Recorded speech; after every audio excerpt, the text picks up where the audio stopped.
Di, kadua. Please stand.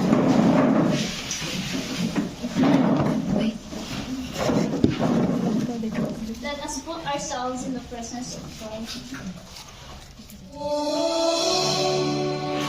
Almighty God, you are the source of life. We thank you for all the blessings you have given to us. Thank you for giving us another day to learn something new. Clear our mind and help us focus. Guide us and our teacher as we study and create new learning experiences. We pray in the name of Jesus Christ. Amen. You will now take your seat. Okay? When I say Rina Rina, you will say aha aha. If I will say aha aha, you will say Redina Redina. Understood? Yes, ma'am. Redina Redina. Aha, aha. Aha aha. Redina, redina. Okay, good morning class. Good morning, ma'am. How are you today? We're fine. Are you sure? Yes, ma'am. Since I have seen that you're all doing good today, let's have our attendance. May I request the class secretary to please write the names of the absentees in a paper and submit it to me at the end of the class. Alright? Yes, ma'am. Okay. Before anything else, I would like to remind everyone our classroom rules to be observed during our lesson proper. So everyone, please read the classroom rules. Listen attentively to the instruction. Talking to your seatmates is strictly prohibited while the class is going on. If you want to participate in class, please raise your right hand to be recognized. Participate in all class activities. Give your full cooperation to the class. Are the classroom rules clear to you, class? Yes, ma'am. Alright. Have you noticed your name tags? Yes. That they are in different colors? Yes, ma'am. Okay. For the group, listen everyone, stop talking. For the group 1, you are in a pink color, group 2 yellow, group 3 red, group 4 will be blue, and the group 5 will be the color purple. So in 5 seconds, I want you to be in your group. But first, this is the group 1, the group 2, the group 3, 4 in the back, and group 5 also in the back. Okay? 1, 2, 3, 4, 5.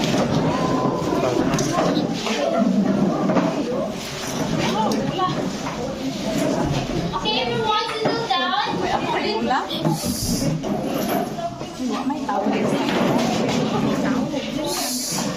Alright, you are not listening to the instruction?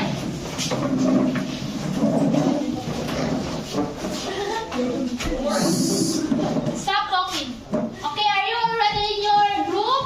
Yes, ma'am. You are group 3, right? Right? There? 4. 4. Bella, you are group 3? Okay. So, I have here a scoreboard. Every time your group members will participate, I will give a chip. This one is my one. So, this chip is equivalent to 5 points. I will place it here so that you can monitor how many points you already gained. Understood? Yes, ma'am. Understood? Yes, ma'am. Okay. Let's have our first activity called Let's get ready to rumble. So I have here 5 envelopes. Have you seen this one? Yeah. So I have here 5 envelopes, and inside these envelopes there are rumbled letters. So all you need to do is to arrange the rumbled letters and form a one word. So that word will correspond to this picture in the board. Understood? Yes, ma'am. Now pick one representative each group. Okay, representatives, stand. No, in your place. Stand in your place. Okay, this is your envelope. Please give this to the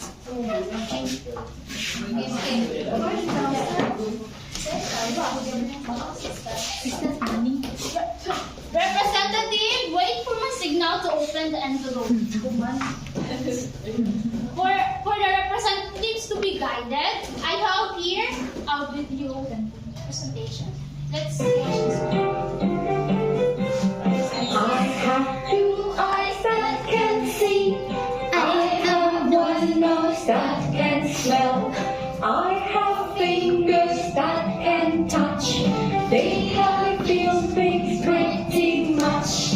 I have two ears that can hear, and one tongue that helps me taste. These are all my five senses. These are things I should not waste. Okay, now representatives, you can open the envelope and paste it in the board.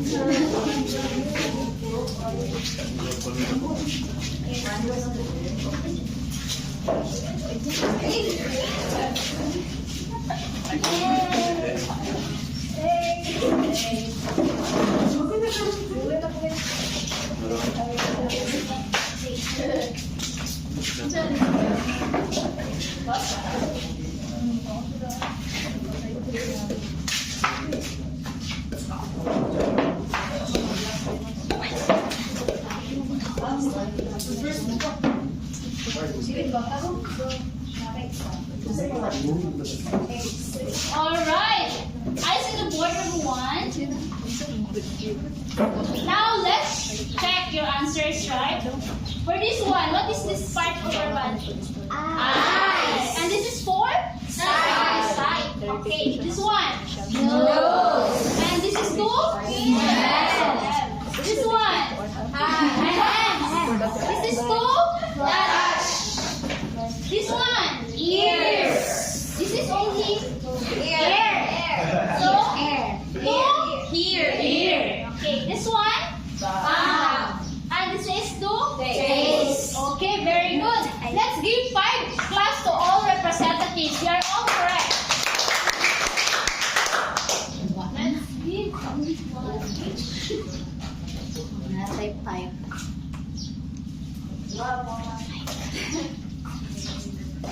Okay, let's go back here. What have you noticed in these pictures or in this image and these words? Yes? Jeeper, you are raising your hand. It's all about senses. Yes, this is all about senses. Let's give one. So, our topic for this morning is all about 5 senses. 5 senses, or also known as sensory images. All right. Now let's have this. These are our learning objectives. Please read. Given the lesson and activities, the students are expected to do the following with at least 75% level of accuracy. Identify the sensory images in the given poem. Use the sensory images in sentences or phrases. And appreciate the importance of sensory images in the given examples. Will you help me achieve these objectives, class? Yes, ma'am! Okay. Now, since we were going to listen to a poem, But before that, we were going to unlock the difficult words that are found in the poem. So, another activity, this is called Unlock Me. I have here the meaning of these difficult words. And each of the group, I will give one in each group, and you will going to put where this meaning is belong to. Right? Am I understood? Yes, ma'am. Okay. Group 1, 2, 3, 4, 5. Please give this one to them. Okay. You will going to paste that meaning here. Representatives, you will now start. How will we know if this is wrong?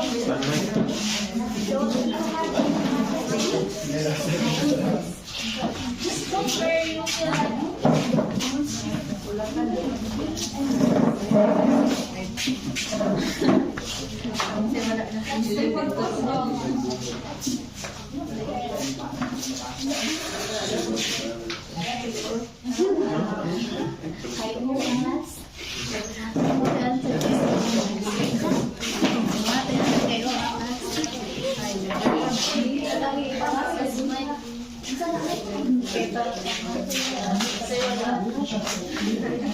Very tight.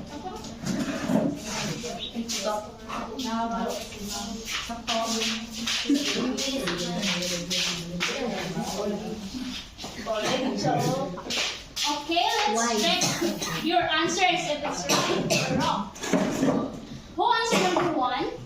Group 3. Okay, group 3. Please read. Chaot.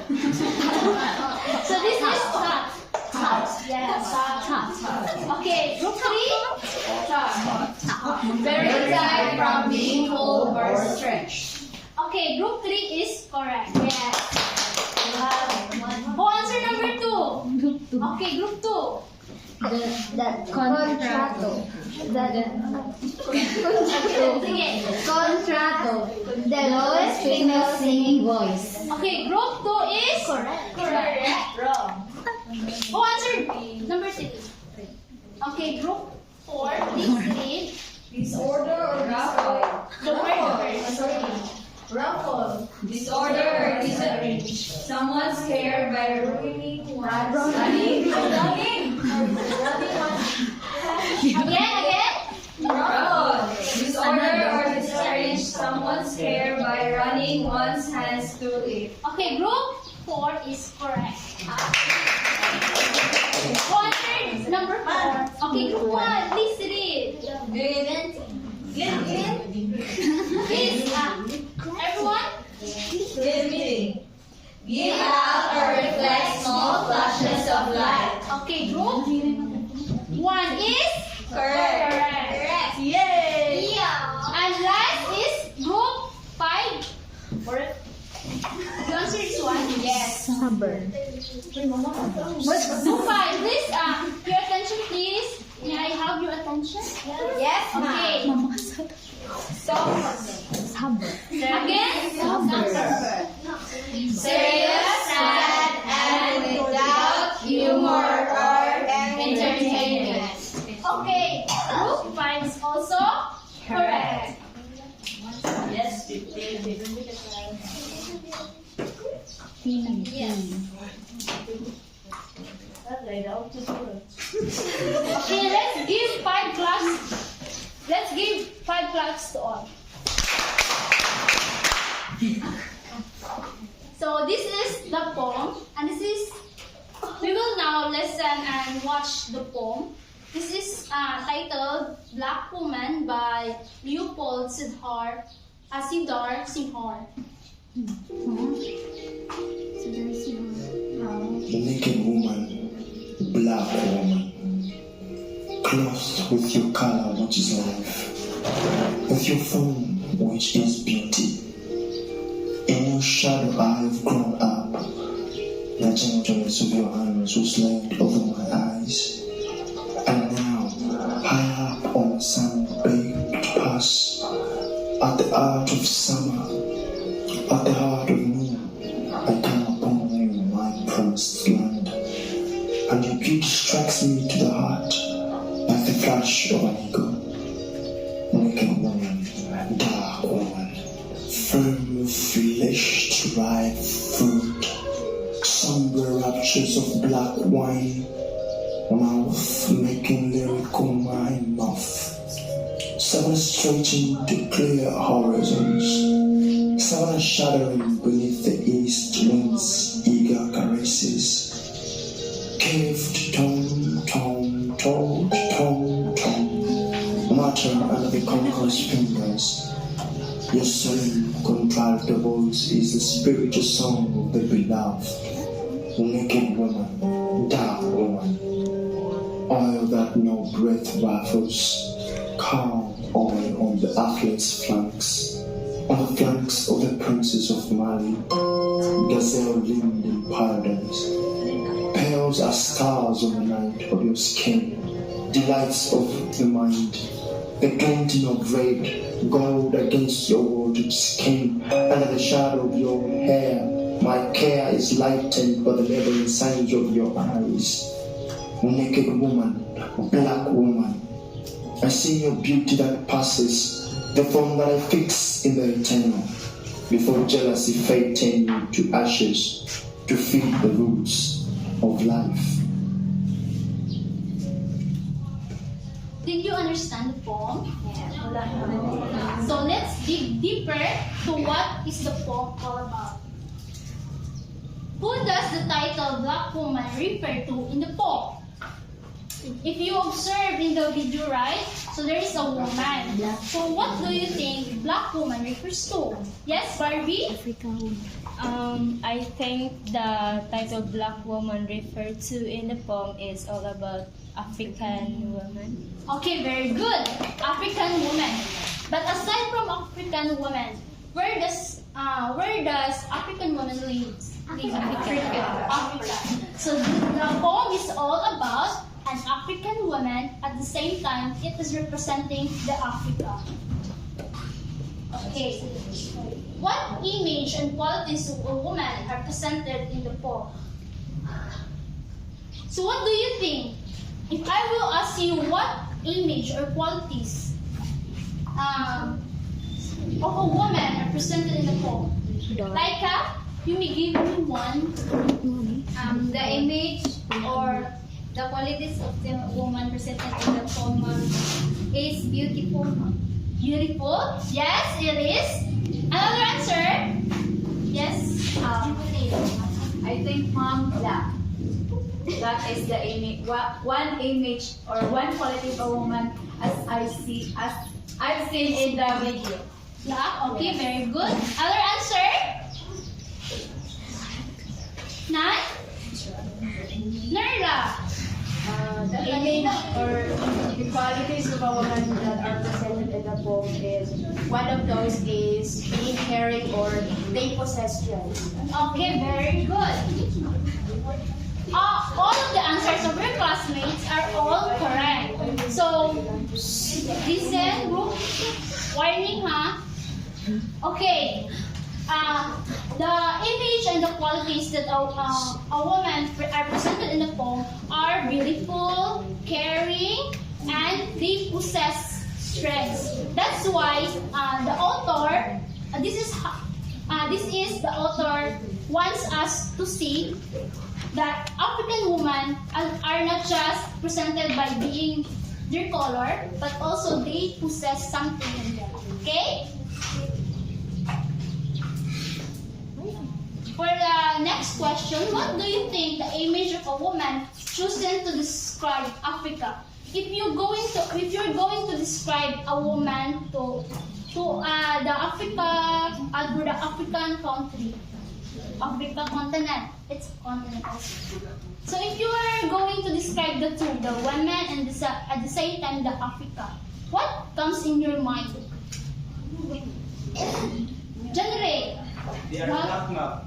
Okay, they are black. Aside from their colors, their physical attributes. What other? They are formal. Okay. that's the reality. Yes, we are poor. But if you're going to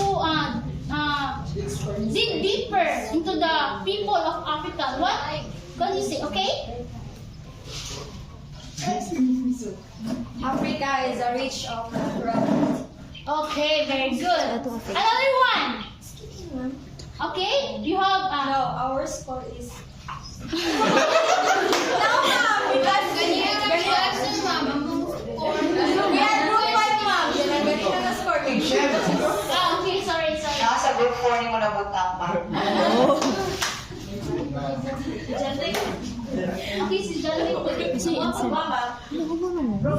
Uy, wala kay ma'am. Okay, yes? What do you think?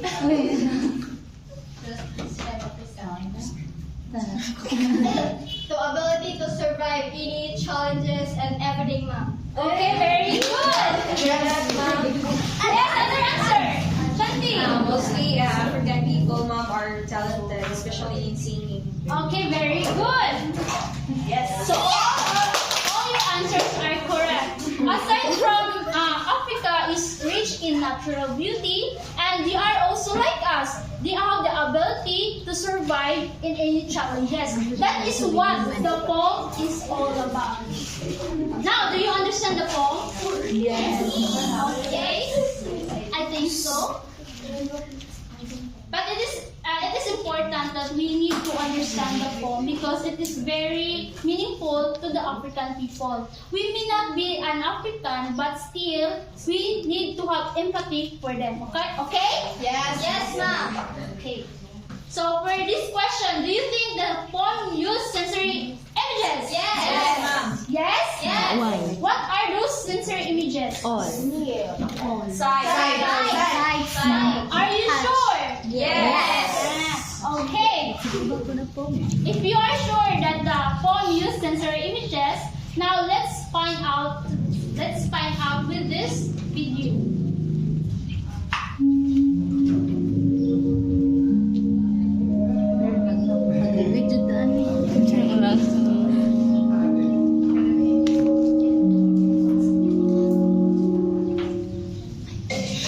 Reading 06, sensory images.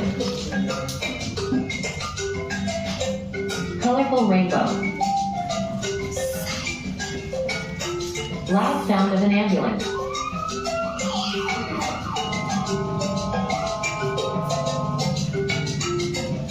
Delicious cake. Feeling very sticky. Smell of barbecue. Poets, novelists, and writers use imagery in their works to create images in the mind of the reader. Likewise, readers create pictures or images in their minds before, during, and after reading to help their comprehension of the text. That skill is called creating sensory images. Sensory images are classified as a literary device that involves the use of descriptive language to create mental images. Sensory images explore or engage the 5 human senses. The sense of sight, the sense of hearing, the sense of taste, the sense of touch, and the sense of smell. The given pictures and descriptions earlier are concrete examples. Here are the 5 types of imagery. First is the visual imagery that engages the sense of sight. This describes what you see. The visual sense is roused by talking about the physical attributes such as color, size, shape, pattern, shades, and appearance. Examples. Pitch black sky. It describes the color of the sky. And crowded park, telling that a lot of people are present in that place. The second type is auditory imagery that engages the sense of hearing. This describes what you hear. This is the way things sound. Literary devices such as onomatopoeia and alliteration fall under this type. This also includes the loudness or softness of actual words spoken, things, or surroundings. Examples. Shouting, and the tweeting sound of the birds. Gustatory imagery engages the sense of taste. This describes what you can taste.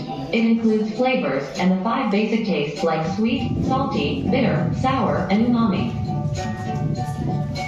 Examples: sweet creamy butter cake, spicy flavored cup noodle. Tactile imagery appeals to the sense of touch.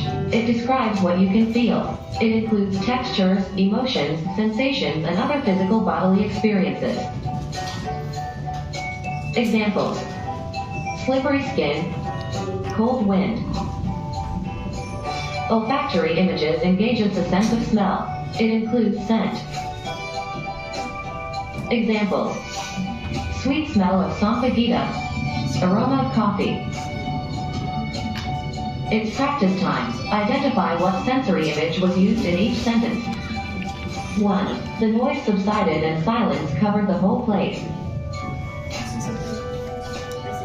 Answer: hearing. 2. Molly accepted the letter with sweaty hands. Answer: touch.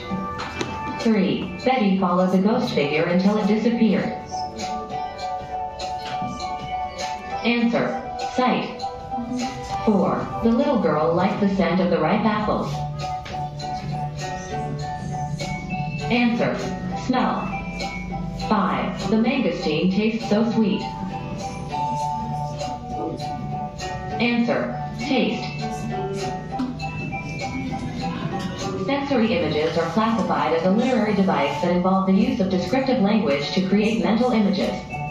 Sensory images explore or engage the 5 human senses: the sense of sight, the sense of hearing, the sense of taste, the sense of touch, and the sense of smell.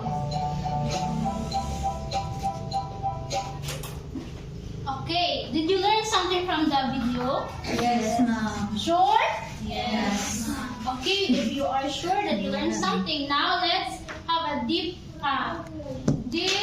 discussion about this topic. But first, what is sensory images? So, in the video, it is clearly stated what is sensory images. So, I want you to restate what is sensory images. Anyone? I will call someone if no one will volunteer. Yes? Ernaline. What is sensory images? Or sensory images. What Sensory images are literary devices that used by writers that appeals to senses. Okay, very good. Ernaline is right. So, sensory images is used by the writers to describe through senses. But aside from that, it also used to describe the senses to create images in our mind. So now, what is visual imagery? This is the first type. What is visual imagery? Yes, sign. What is the description or how we define visual imagery? Again, Ernaline. When we say visual imagery, we use words or describe something that appeals to using our eyes. So example of that is when you say color rainbow or clear water. Okay, very good. Ernaline is right.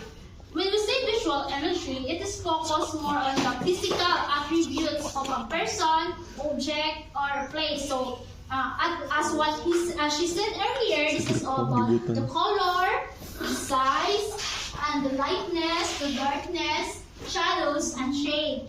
So, Ernaline is correct. This is yes? Our scores. I already put one.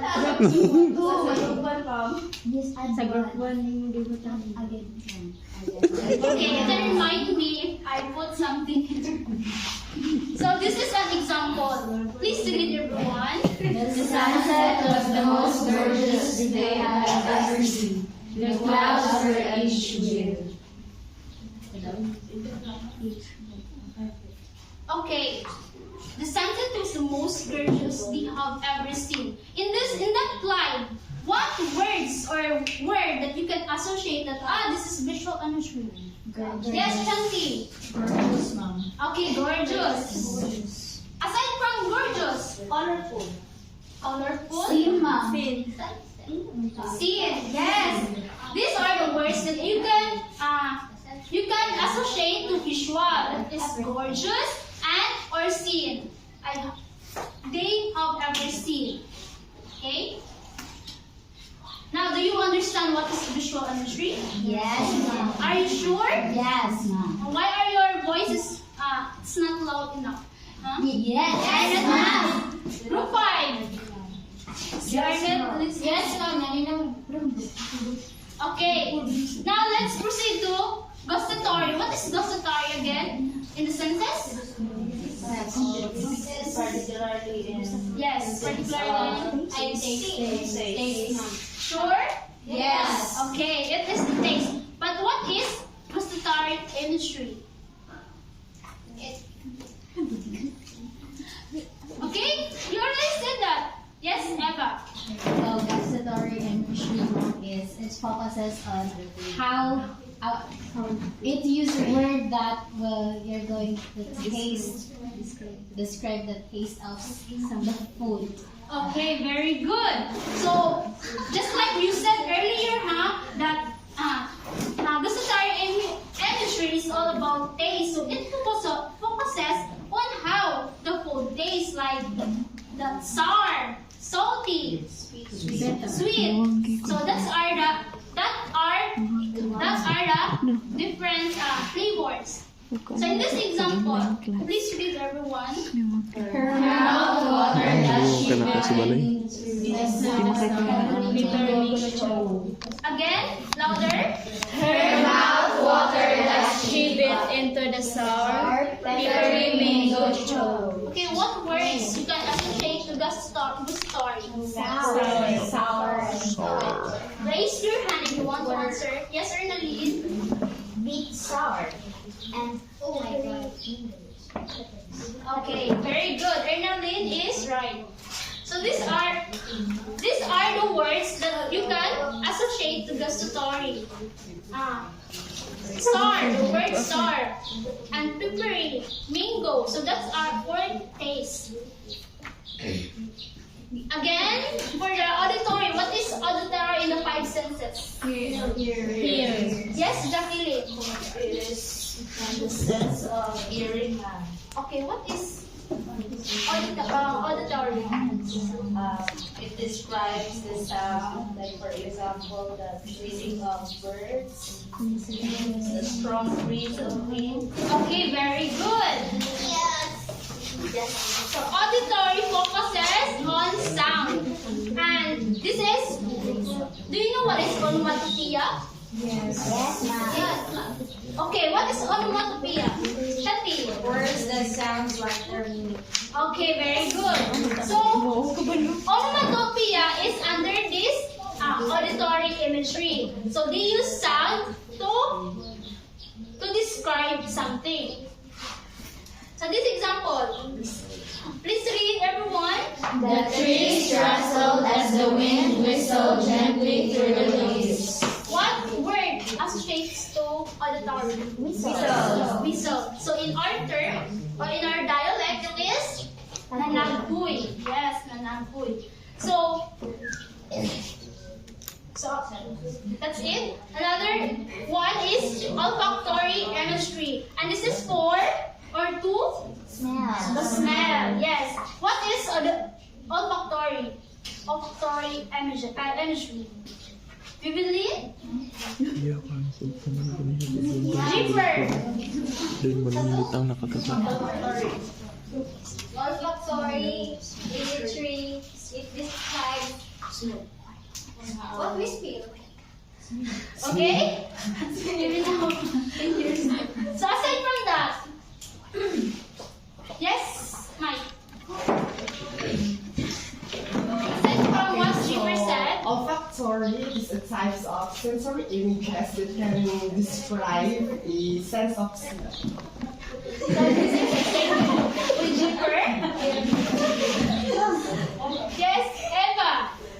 I'm going to support their Yes. answer, Mom. So aside from the you're going to smell, it also help describe what sense, what is the scent of that particular thing or object. Okay, very good. That is the answer that. So when we say olfactory imagery, please read. It describes what we smell. It includes fragrance and odor. Okay, so aside from the specific meaning is that it about our odor, so it is already included our odor, our fragrance, or our scent. So in this example, please read. The scent of rotting garbage overpowered my nostrils when I opened the bin. So the words associated to olfactory are stench.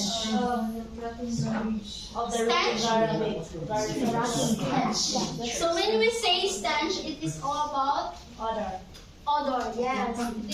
In our dialect, it is baho. So aside from, there are other words that you can associate to olfactory. Yes? Yes? Do not answer in chorus, please. Kimberly. The sweet scent of my perfume. No, in this example, what word that we can say, this is olfactory. Isingot man na diri kanang ba sa Overpowered by nostrils. Yes, very good. Overpowered by my nostrils. odor, When you baho say na siya. nostrils, these are nose. Next is tactile imagery. We will read. So when you say tactile imagery, it's about how we touch or how we feel to something. Like if it's rough, smooth, or Okay, very good. She gives an example. So when we say tactile imagery, it is all focused on our feeling when we touch something. So please read the example, everyone. as I tumble down the hill, the loose rocks race alongside me, breaking my hands and face like 100 tiny knives. So what words you can say that this is a tactile imagery? Breaking my hand. The loose rocks. Yes? Everyone, yes or not? Breaking my hands. Oh. Other one. That's all. and face like tiny knives. Okay, thank you, Orna. Breaking my hands. Aside from that. Face like a I think also ma'am, the loose rocks race alongside me. Yes. Face down. man So, man na tanan. Ernalyn is right. Breaking my hands. And also that underline, all the underlined words, a face like 100 tiny knives. Because you feel the pain. That's all about pain. So breaking, it's like breaking your hand. Yeah. You feel the pain. So, in summary, what are the 5 sensory images? Visual imagery, auditory, gustatory, olfactory, And tactile imagery. I need one volunteer. Dali ano ka ba? Yes. The 5 imageries are the tactile, the gustatory, the olfactory, the visual, and lastly the gustatory. Okay, very good. So, did you learn something from that discussion? Yes. Can you differentiate all the sensory images? Yes. Are you sure? Yes. Are the group lab sure? Yes. Yes, ma'am. Alright. Nagutom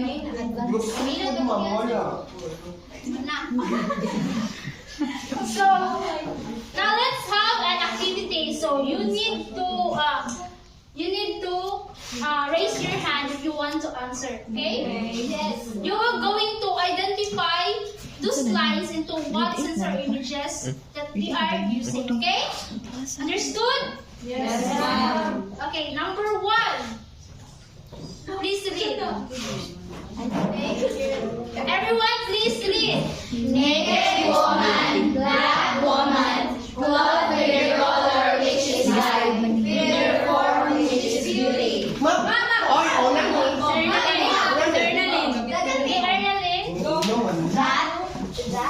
Einstein is to visual imaging. Okay. Remain standing. What words you can say as?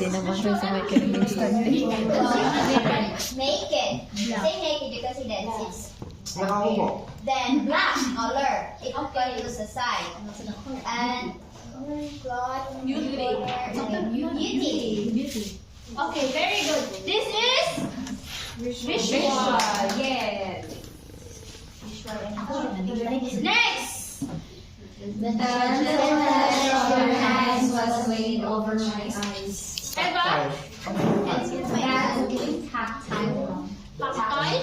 Are you sure? Yes. What words? The gentleness of your hands. Okay, very good. Tactile. Number 3. Tongue. Touching under your fingers. What? Sensory images. Yes, Rinali. Auditory. What word? From the word tongue.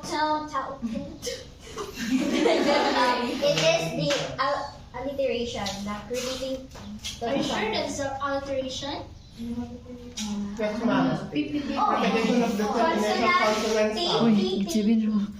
But that is the sound of a drum. But also yes, Yes. Tong, tong, tong, tong, tong. That's the sound of a drum. So you can also say, we can also say that it's an onomatopoeia. Okay? This is auditory. Number 4. Jacqueline. Savannah is full of wildflowers. So it's Oh my God, Ma'am! Let's give. sorry. Why? It's because of the words that Okay, very good. It's Number 5. Ate ni mo dito? Kaya naman sila na to. For the first time, Lilibet.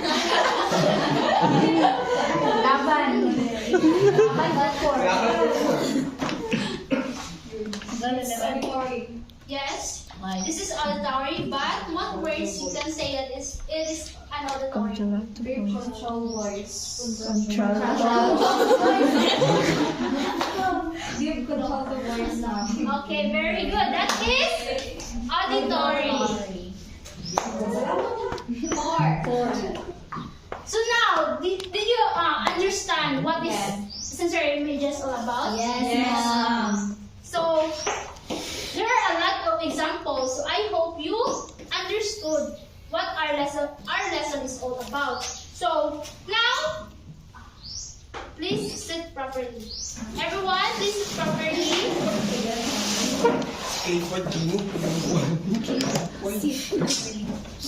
Be quiet. So we need to remember that in lines there are some words that associate to sensory images. So you need to differentiate what kind of sensory images used by associating the words. Okay? So now, this is an activity, and this is, please read. Create 3 sentences or phrases using the types of sensory images. So in your group, you are going to create sentences or phrases using the types of sensory images. So have you seen these numbers? Yes. So these are the types of sensory images. For the group 1, you are going to create a sentence or phrases with these sensory images. This is for smell, to smell, touch, and taste. Okay? These are the sentences that you are going to use. Yes. For the group 2, read group 2. Sight, sound, And taste. Okay. For group 3, Sound, smell, Smell and touch. For group 4, Sight, sound, and touch. okay. And group 5, please Sight, smell, and taste. So these are your assigned sensory images. So you need to create sentences or phrases. And you will write it down in this Manila paper. Sure, why not? Sure, why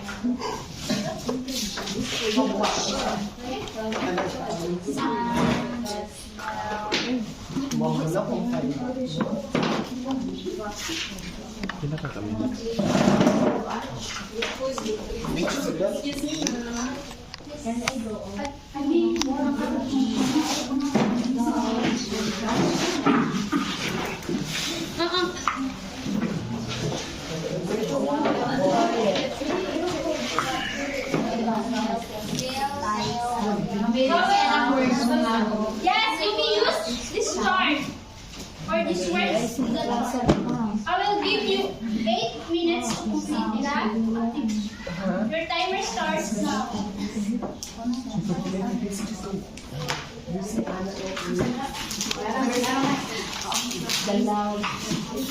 We'll have the one na lang, the next demonstrator hapon. As tayo. Mike! I'm sorry.